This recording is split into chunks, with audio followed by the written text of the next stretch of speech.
আসসালামু আলাইকুম বন্ধুরা, কেমন আছেন আপনারা সবাই? আশা করি সবাই ভালো আছেন। আজকে চলে আসলাম আপনাদের মাঝে একটি মাছ কাটার ভিডিও নিয়ে। তো এখানে আমি প্রায় 2 কেজি ওজনের একটি সিলভার কাপ মাছ নিয়েছি। মাছটা প্রায় 2 কেজি ওজন ছিল। তো আমি মাছটা প্রথমেই ছুরি দিয়ে আঁশটেগুলো উঠিয়ে নিয়েছি।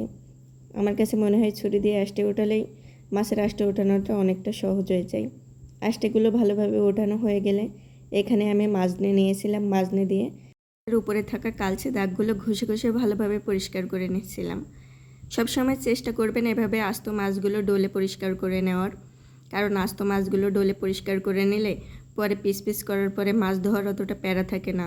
আর মাছ কিন্তু পিস করার পরে এত সুন্দর করে আর পরিষ্কার করা যায় না। তো দেখেন আমি মাজনি দিয়ে কত সুন্দর করে মাছটা পরিষ্কার করে নিয়েছি। এবার আমি মাছটা কেটে নেব। তো এখানে আমি মাছ কাটার ভিডিওটা পুরোপুরি করেছিলাম, কিন্তু মাছটা অনেকটা তরতাজা ছিল আর প্রচণ্ড রক্ত বের হচ্ছিল। এ কারণে আমি ইস্যু আসার ভয়ে পুরো ভিডিওটাই এখানে দেয়নি, আমি অনেক ভিডিও স্কিপ করেছি। তো এটাই ছিল আজকে আমার মাছ কাটার ভিডিওটা কেমন লাগলো জানাতে কিন্তু বলবেন না। ভালো লাগলে অবশ্যই লাইক কমেন্ট করবেন, বন্ধু হয়ে পাশে থাকবেন।